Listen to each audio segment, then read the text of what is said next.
General ڈائر نے جاگیردار طبقے کو زمینیں دینے کا فیصلہ آخر کیوں کیا؟ 1 اپریل 1948 کو بھارت نے پاکستان کی طرف بہنے والے پانی کو کیوں بند کر دیا تھا؟ سندھ اور پنجاب کے درمیان 1901 سے شروع ہونے والی واٹر رائیولری آج تک کیوں چل رہی ہے؟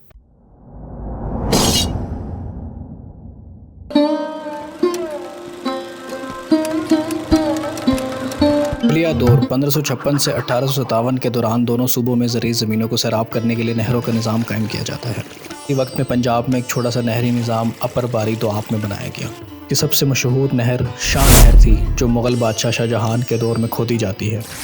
یہ دریائے راوی سے نکل کر لاہور تک پانی فراہم کرتی ہے، جس کا درمیانی فاصلہ 84 میل تھا۔ دوسری طرف سندھ میں 1628 سے 1629 کے درمیان ایک لوکل زمیندار میر ابرا دریائے سندھ سے ایک نہر کھودتا ہے، جس سے شمالی یا ندرن حصے میں پڑی خشک زمین کو سیراب کیا جاتا ہے۔ کے نتیجے میں 1 لاکھ بیگھے زمین پر اب خریف فصلیں کاشت کی جانے لگتی ہیں۔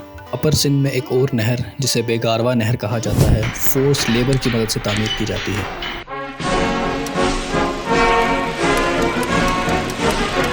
ایجوکیشن سسٹم میں اصل ترقی دونوں صوبوں نے برٹش کولونیل رول میں دیکھی۔ انگریزوں نے سندھ کو 1842 اور پنجاب کو 1849 میں فتح کر لیا تھا۔ اس کے بعد نہری نظام کی دیکھ ریکھ کی ذمہ داری پبلک ورک ڈپارٹمنٹ کو سونپ دی جاتی ہے۔ پنجاب میں اریگیشن کے لیے پہلا منصوبہ مشرقی پنجاب، جو حالیہ بھارت کا حصہ ہے، کے لیے مکمل کیا جاتا ہے اور بعد میں ستلج اور دریائے سندھ کے لیے۔ ملتان اور منٹگمری کے اضلاع میں 1886 اور 1888 کے درمیان منصوبے بنائے جاتے ہیں، جن پر لاگت 2 لاکھ روپے آتی ہے۔ 10 سال کے اندر ہی ان نہری بستیوں کی رفتار میں تیزی آنے لگتی ہے جب لوور چناب کینال کی تعمیر کی جاتی ہے، جس پر 9 لاکھ روپے لاگت آتی ہے۔ انگریز اس کے زیر اثر علاقے میں کولونیل سیٹلمنٹ کا آغاز کر دیتے ہیں۔ 1892 سے 1905 کے درمیان 1 ملین ایکڑ زمین کو آباد کیا جاتا ہے۔ برطانوی دور میں نہری نظام کی تعمیر صرف زرعی ترقی تک محدود نہ تھی، بلکہ یہ ریاستی طاقت کے استحکام کے ایک اہم سیاسی مقصد سے بھی جڑی ہوئی تھی۔ جس طرح پرانے وقتوں میں انڈس بیسن کے حکمرانوں نے نہریں، زرعی بستیاں اور سیاسی کنٹرول کو آپس میں جوڑ کر رکھا، اسی طرح برطانوی راج نے بھی ان 3 عناصر کو ریاستی اقتدار کے قیام کا بنیادی ستون بتایا۔ سر چارلس ایچسن کے مطابق ان علاقوں میں ایسے مضبوط، خود کفیل اور قانون کے پابند کسانوں کو آباد کرنا نہایت ضروری تھا جو حکومت کے وفادار ہو۔ اسی مقصد کے تحت 1857 کی جنگ آزادی کو دبانے والے ریٹائرڈ سکھ فوجیوں کو ان نہری کالونیوں میں زمینیں دی جانے لگیں۔ کے علاوہ وہ ذاتیں، برادریاں یا افراد جو برطانوی راج کے وفادار سمجھے جاتے تھے، ان کو بھی ان علاقوں میں سیٹلمنٹ کے لیے پریفرنس دی جانے لگی۔ 1914 میں مائیکل او ڈائر، جسے بچر آف امرتسر کے نام سے بھی جانا جاتا ہے، نے ان علاقوں میں جاگیردار طبقے کو زمینیں دینے کا فیصلہ کیا۔ کے تحت 7.5% حصہ ان بااثر افراد کے لیے مخصوص کر دیا گیا۔ Water dispute. پنجاب اور سندھ کے اریگیشن سسٹم کا بنیادی مسئلہ یہ تھا کہ دونوں ہی دریائے سندھ کے پانی پر ڈپینڈنٹ تھے۔ یہی وجہ تھی کہ پانی کی تقسیم پر تنازعات کا پیدا ہونا لازمی تھا۔ ایک میں پہلی مرتبہ یہ مسئلہ اس وقت سامنے آیا جب انڈین اریگیشن کمیشن نے یہ فیصلہ سنایا کہ پنجاب دریائے سندھ سے ایک قطرہ پانی بھی سندھ کی اجازت کے بغیر نہیں دے سکتا۔ اس فیصلے کے پیچھے ایک بہت بڑی وجہ پنجاب میں ابھرتی ہوئی قوم پرستی تھی۔ 1919 میں سر آرتھر کاٹن کمیٹی نے رپورٹ جاری کی، جس میں واضح طور پر کہا گیا کہ جب تک سندھ میں سکھر بیراج کی تعمیر مکمل نہیں ہو جاتی اور سندھ کی پانی کی ضروریات کو یقینی طور پر طے نہیں کر لیا جاتا، اس وقت تک پنجاب کو کسی بھی نئے آبپاشی کے منصوبے پر کام کرنے کی اجازت نہیں دی جا سکتی۔ 1925 میں لارڈ ریڈنگ، جو کہ اس وقت وائسرائے ہند تھے، نے دریائے سندھ سے تھل کینال کی تعمیر کے لیے پنجاب کی درخواست یہ کہتے ہوئے مسترد کر دی کہ اس سے سندھ لوور رائپیرین رائٹ متاثر ہوں گے۔ رائپیرین رائٹس وہ حقوق ہوتے ہیں جو کہ کسی بھی دریا، ندی کے قریب بسنے والے لوگوں کو حاصل ہوتے ہیں۔ ان کو اریگیشن، فارمنگ یا ڈومیسٹک یوز کے لیے استعمال کرنا یا دریا کے کنارے مچھلیاں پکڑنا وغیرہ شامل ہوتا ہے۔ یوں ہے کہ 1937 میں اینڈرسن کمیشن پنجاب کو عارضی طور پر 775 کیوسک پانی دریائے سندھ سے تھل کینال کے لیے حاصل کرنے کی اجازت دے دیتا ہے۔ اجازت کو 1925 کے وائسرائے کے احکامات کی کھلی خلاف ورزی سمجھا جاتا ہے۔ 1939 میں سندھ نے گورنمنٹ آف انڈیا ایکٹ 1935 کے تحت برطانوی حکومت کے سامنے باقاعدہ شکایت درج کرائی، جس کے جواب میں 1941 میں راؤ کمیشن نے سفارش دی کہ سندھ میں 2 نئے بیراج تعمیر کیے جائے کہ پنجاب کی سرگرمیوں سے سندھ کو ہونے والے نقصان کا ازالہ کیا جا سکے۔ والی 2 کروڑ روپے کی لاگت بھی پنجاب کو ادا کرنا تھی۔ بالآخر 1945 میں راؤ کمیشن کی سفارشات کی روشنی میں پنجاب اور سندھ کے چیف انجینئر پر مشتمل ایک کمیٹی نے معاہدہ کیا جسے سندھ پنجاب ایگریمنٹ کے نام سے جانا جاتا ہے۔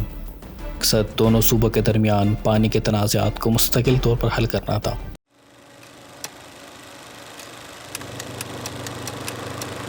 1947 میں برصغیر کی تقسیم نے پنجاب کے اریگیشن سسٹم کو سندھ کے مقابلے میں زیادہ متاثر کیا، کیونکہ پنجاب کے مین واٹر سورسز اب 2 ملکوں میں بڑھ چکے تھے۔ جبکہ پنجاب نے بھارت کو اپنے کچھ پانی کے ذرائع کھو دیے تھے، تو اس نے پانی حاصل کرنے کے لیے دریائے سندھ کا رخ کیا، اور اب اس نے سندھ کے ساتھ موجود پانی کی تقسیم کے معاہدوں کی خلاف ورزی کرتے ہوئے دریائے سندھ سے پانی لینا شروع کر دیا۔ پنجاب نے بمبا والا، راوی، بیدیاں، لنک کینال کے نام سے ایک نہر بھی تعمیر کر دی، اور یہ سب سندھ کی منظوری یا اجازت کے بغیر کیا گیا، جو کہ 1945 کے سندھ پنجاب ایگریمنٹ کی خلاف ورزی تھی۔ 1947 میں برصغیر پاک و ہند کی تقسیم کے فوراً بعد مشرقی پنجاب، جو کہ موجودہ بھارت کا حصہ ہے، اور مغربی پنجاب، جو کہ پاکستان کے حصے میں آیا، کے درمیان پانی کے تنازعات بھی شروع ہو گئے۔ اس مسئلے سے نمٹنے کے لیے دونوں طرف کے چیف انجینئرز نے 20 دسمبر 1947 کو ایک اسٹینڈ اسٹل ایگریمنٹ پر دستخط کیے، جس میں یہ طے ہوتا ہے کہ انڈس بیسن میں پانی کی تقسیم کا جو نظام پہلے سے موجود ہے 31 مارچ 1948 تک، یعنی کہ ربیع کی فصل کے اختتام تک قائم رکھا جائے گا۔ اب جب یہ معاہدہ ختم ہوتا ہے تو مشرقی پنجاب نے اسے دوبارہ جاری کرنے سے انکار کر دیا۔ اپریل 1948 کو پاکستان کی کئی نہروں کی طرف جانے والے پانی کو بند کر دیا۔ حال سے پاکستان کو بہت نقصان پہنچا۔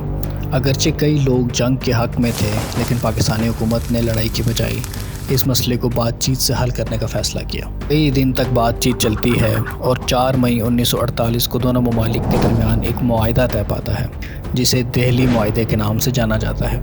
معاہدے کے تحت دونوں فریقوں نے مسئلے کو دوستی اور خیر سگالی کے ساتھ حل کرنے پر اتفاق کیا۔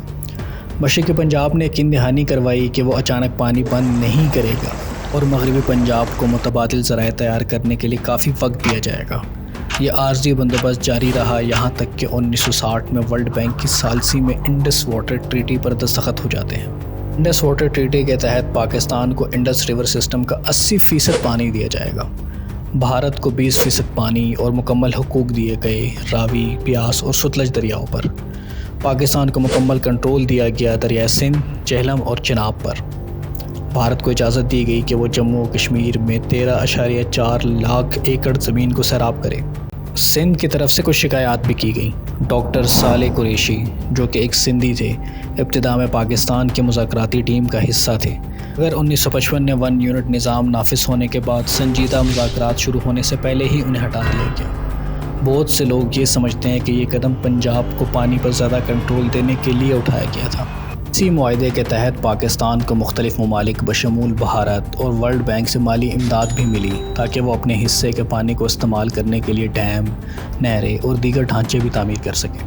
1968 میں پاکستان میں water allocation and rate committee بنائی جاتی ہے، جس کا حکم اس وقت کے مغربی پاکستان کے گورنر نے دیا اور سربراہی اختر حسین کر رہے تھے۔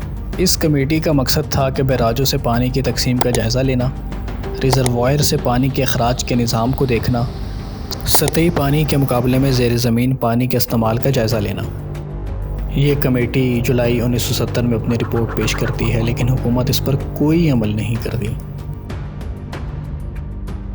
اسی سال جسٹس فضل اکبر کی سربراہی میں ایک اور کمیٹی قائم ہوتی ہے کہ دریائے سندھ اور اس کی شاخوں کا پانی صوبوں کے درمیان کیسے تقسیم کیا جائے، اس پر سفارشات دی جا سکیں۔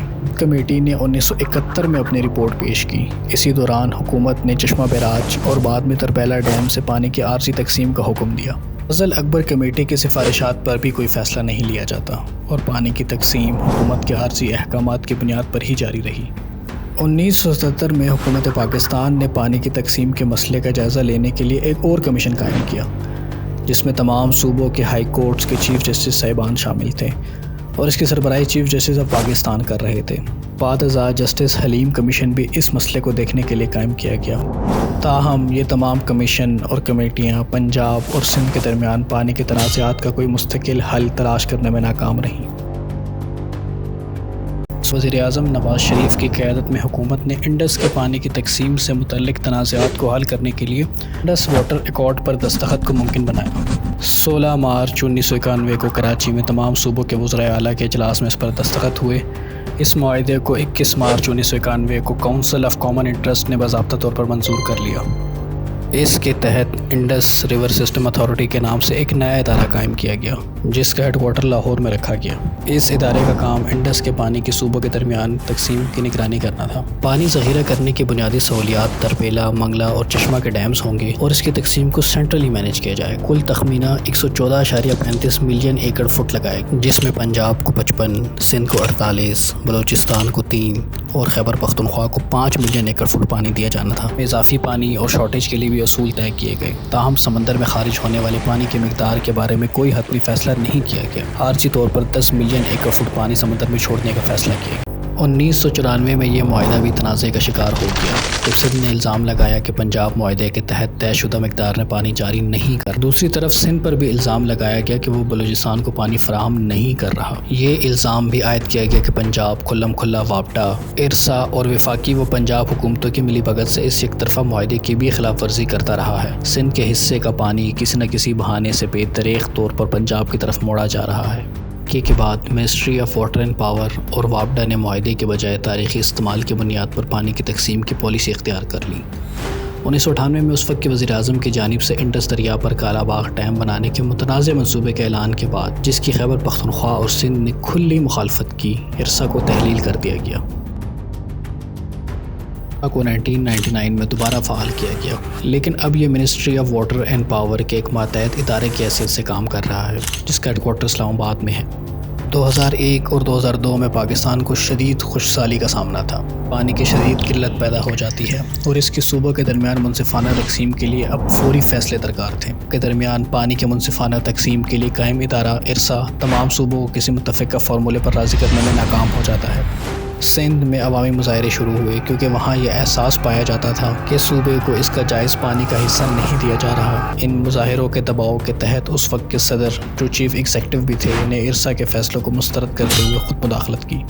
اگرچہ بین الصوبائی تنازعات کو حل کرنے کے لیے آئینی طور پر کونسل آف کامن انٹرسٹ کا فورم موجود تھا، لیکن وہ اس وقت غیر فعال تھا، لہٰذا صدر کو ذاتی طور پر معاملے میں مداخلت کرنا پڑی۔ اس کے بعد مختلف صوبوں نے ارسا کو نظر انداز کرتے ہوئے براہ راست صدر کے دفتر یعنی چیف ایگزیکٹو سیکریٹریٹ سے رجوع کرنا شروع کر دیا۔ ارسا پر اعتماد میں کمی کو مد نظر رکھتے ہوئے حکومت سندھ نے شمالی علاقوں میں موجود آبی ذخائر کی نگرانی اور پانی کی ممکنہ غیر منصفانہ تقسیم کی جانچ کے لیے اپنے انسپکٹر بھیجنے کا فیصلہ کیا۔ 2022 کے دوران اہم اور فیصلہ کن معاملات چیف ایگزیکٹو سیکریٹریٹ میں صوبائی گورنروں سے مشاورت کے ساتھ طے پانے لگے۔ ان میں صدر مملکت نے انتظامی اختیارات کو وفاقی اور صوبائی سطح پر منتخب حکومتوں کے حوالے کر دیا۔ جولائی 2010 میں چشمہ جہلم لنک کنال کھولنے کے معاہدے پر سندھ اور پنجاب کے درمیان شدید اختلاف پیدا ہوا۔ سندھ نے اس فیصلے کی مخالفت کی اور مطالبہ کیا کہ شفقت مسعود، جن کا تعلق پنجاب سے ہے، کو ارسا کے چیئرمین کے عہدے سے ہٹایا جائے۔ دوسری جانب پنجاب نے کہا کہ وہ اپنے جائز پانی کے حصے پر کوئی سمجھوتہ نہیں کرے گا۔ یہ تنازع اس وقت حل ہوتا ہے جب وزیر اعظم یوسف زئی گیلانی نے مداخلت کی۔ مفاہمتی حل کے طور پر خیبر پختونخوا سے تعلق رکھنے والے غیر جانبدار رقیب خان کو ارسا کا نیو چیئرمین مقرر کر دیا گیا۔ 2010 میں پاکستان کے آئین میں 18ویں ترمیم کی گئی، جس کا مقصد صوبہ کے درمیان پہلے سے موجود پانی کے مسائل کو حل کرنا بھی تھا۔ آرٹیکل 157I کے تحت یہ بتایا گیا کہ وفاقی حکومت کسی صوبے میں ہائیڈرو الیکٹرک پاور اسٹیشنز بنانے یا تعمیر کرنے کا فیصلہ کرنے سے پہلے متعلقہ صوبائی حکومت سے مشورہ کرے گی، اور اگر وفاقی حکومت اور کسی صوبائی حکومت کے درمیان اس آرٹیکل کے تحت کسی معاملے پر تنازع ہو تو کوئی بھی حکومت اس تنازع کے حل کے لیے کونسل آف کامن انٹرسٹ سے رجوع کر سکتی ہے۔ ان ترامیم نے پاکستان میں صوبوں کے درمیان پہلے سے موجود پانی کے مسائل کو حل کرنے کے لیے کونسل آف کامن انٹرسٹ کے کمزور ڈھانچے کو مضبوط بنانے کی کوشش کی، مگر ان انتظامات کے باوجود دو صوبوں کے درمیان پانی کے تنازعات اب بھی موجود ہیں۔